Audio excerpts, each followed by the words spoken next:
All right, everybody. It is 10 o'clock at night here. The day finally just calmed down. We are going to look at weather for tomorrow, Wednesday, which is going to be April 1st. So let's take a look at that here really quickly. If my stream is messed up, this is the first time I'm streaming, so bear with me. A lot of people have requested videos. And we're going to look at a website here called Pivotal Weather. Again, before I even start, I am not a meteorologist. Everything I look at it here is for storm chasing for the most part, and I'm not going to dig into the science behind the storms or behind the different models that we look at, but I will show you some of the models that I look at and things of that nature and things that we read. So that being said, I appreciate everyone following us. We have a great following. I appreciate all the YouTube subscribers. Yeah, it's been great. We again are teamed up with Twisted Century Chasing, also Lone Star Storm Chasers. Great group of people, so make sure you check them out as well. I am going to just pull up my Facebook here on my phone and my YouTube and make sure that everything is working out well. It looks like that it is. So perfect. Give a like, share, subscribe. That'd be super helpful for our cause. Again, you can go to theweatherstore.com and check out some of our merchandise. We also use the shirt shop in Breckenridge, Texas for more custom merch. So if you would like something more custom, then let us know as far as that goes. Okay, so just to dive right in here, we are going to be looking at weather for tomorrow. Right now I'm looking at the 00Z run on the HRR. This is going to show us more hours out, so it shows us more content. If we go to a more up-to-date, it shows us more. It shows us fewer hours out, which gives us less data. So we're going to look at this first. We're going to go down here and look at the composite reflectivity, which is going to show us kind of when cells are going to fire up tomorrow. So again, this is kind of now-ish.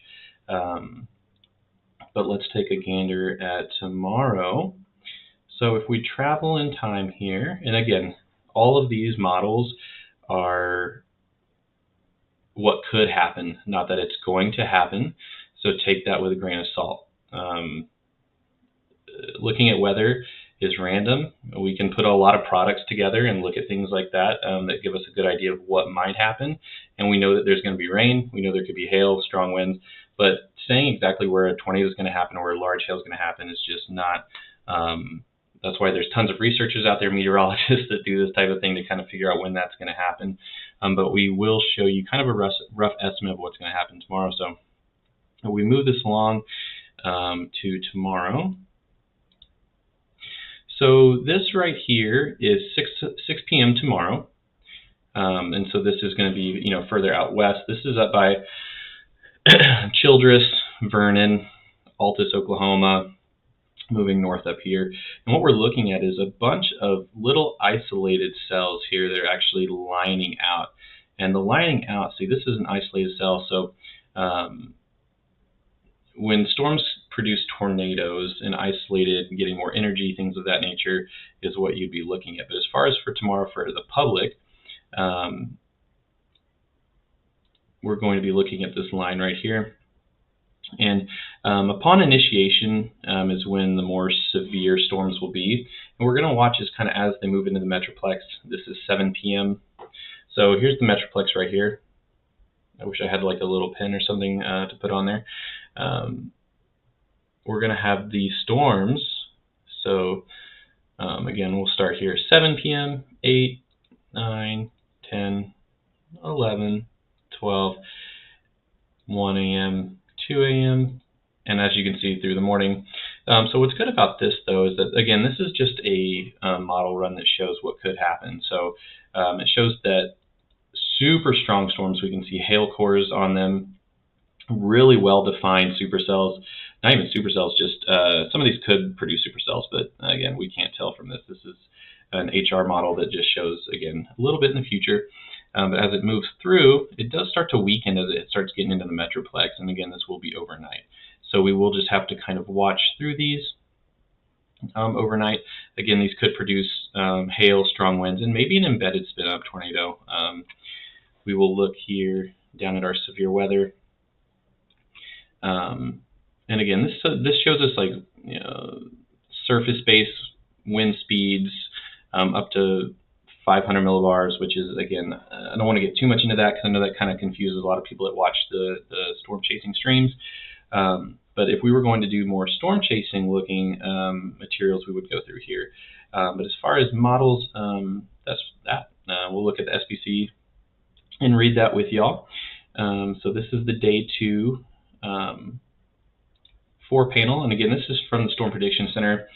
And as we move down through, again, this is for tomorrow. We have different things. So when we post on our website, I'm sure y'all see tons of these diagrams floating all over your Facebooks, TikToks, Instagrams, everything of that nature.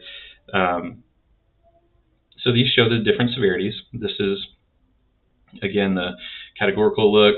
This is going to be our tornado risk. It is a SIG-1, which is up to EF2 level chance for tornadoes, 5% hatch here in the middle. The green is kind of a 2% hatch, which just means that the a smaller chance within that larger area. But again, looks like tomorrow wind and hail are kind of more up in the northwestern side of the state. Not quite into the Panhandle, but definitely up in between Wichita Falls and Childress, and then moving all the way up into southern Kansas and through Oklahoma. The Metroplex is in this hatched area for wind and hail. Again, that's if that line pushes through and does not weaken at all. Then we still have that chance for some nocturnal severe weather tomorrow evening into Thursday morning. So we will be out and about, depending on how it looks. We may not stream. A line of storms is not fun to chase. You just look at it and it's pretty shelf clouds, and then you run from it, and so it's not really ideal. But again, we're here to warn and help the community as much as we can with meteorologists. And so again, watch your local weather. I really love certain news stations give great weather. So pick your favorite one, watch your favorite meteorologist, and get your news that way. There's a lot of hype on the media. I think it's great if y'all follow us and keep up with us and things of that nature. We're going to do the best we can. We have a great team, and again, we're teamed up with some really smart and intelligent people when it comes to this, which has been great. And when we do lives, we are now on YouTube. So don't just check us out here on Facebook. You can also check us out on YouTube. All right, so moving right along here.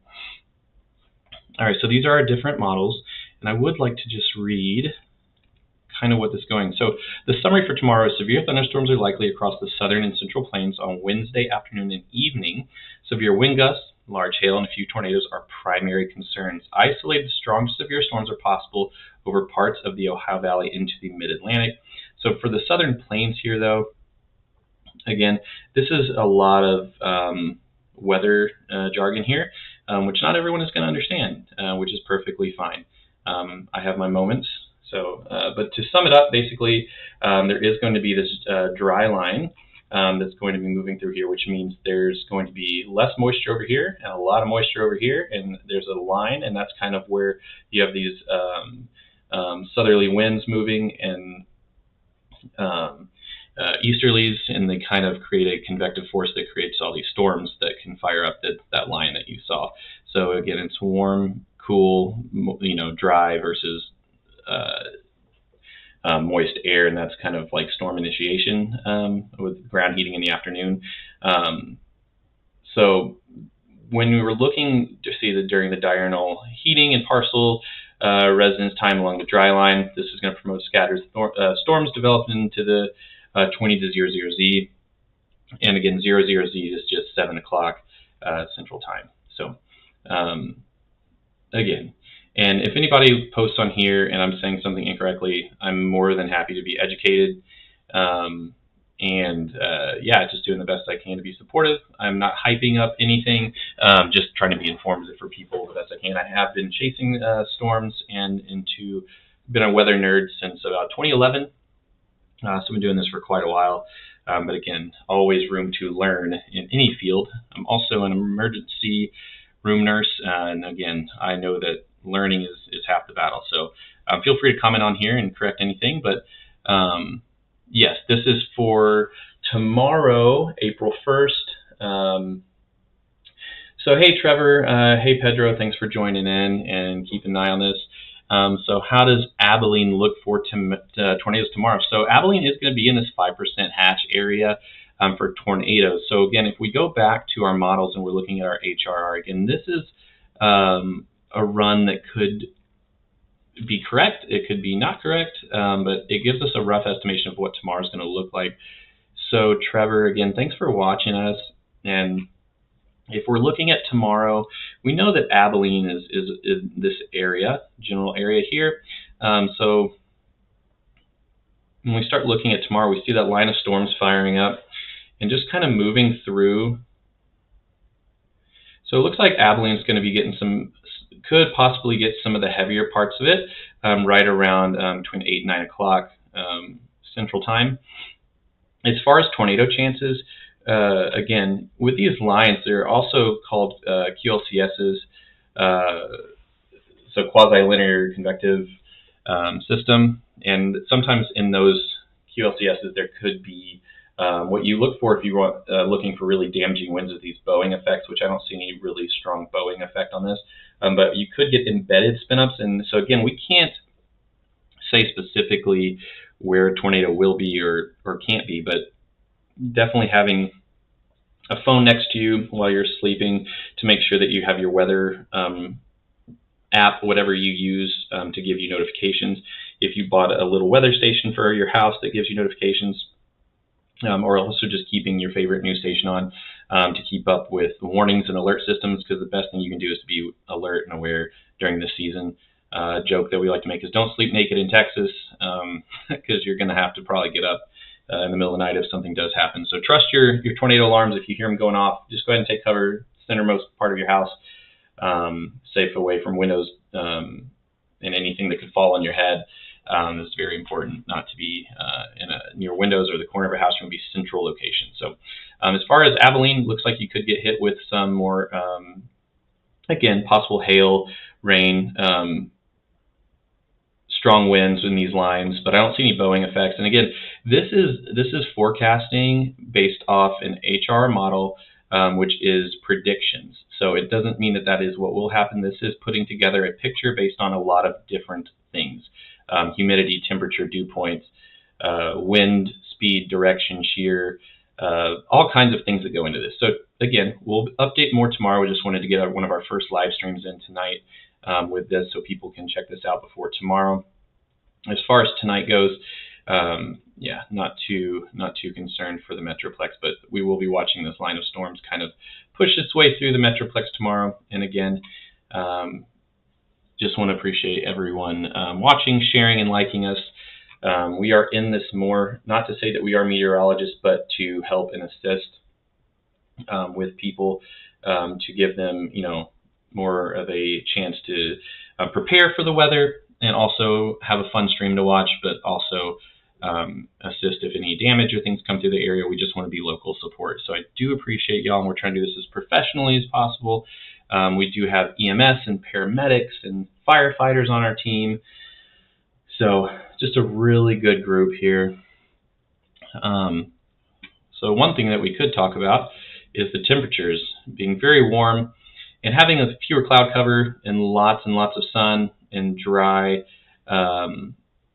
air is definitely going to get things ready for the next few days as far as storms go. So this shows the minimum temperature, so lows and highs. So tomorrow we'll look at max temps for tomorrow. Again, these are going to be in the high 80s. And for Thursday, again, in the 80s. So going to cool off after these storms kind of push through. And looks like for the rest of the week, we're going to be in the 60s and 70s as far as weather goes, as temperatures go. So, all right, perfect. So, yeah, again, please follow us on Facebook, YouTube. Again, check out our merch. The merchandise, we have stickers, shirts, rain jackets, hats. The hats are dope. We can get you hats from either source. We love Jason Kippa, though, and he helps us a lot with the Weather Store. Appreciate him being on there. Yeah, so we're slightly newer to the scene here. We've been chasing for a long time, but definitely trying to get our name out and just assist the community. So appreciate everyone for watching. This is our first live stream. Hopefully that helps. We will post some more models for tomorrow with more updates, but this will be our live stream for tonight. If you have any questions, please feel free to DM me. I have no problem trying to get to you as fast as I can. Working still as a nurse and also with kids and things like that, but definitely love this part as well. So, just take it easy. I hope you have a wonderful rest of your night. Keep an eye on the weather tomorrow, and be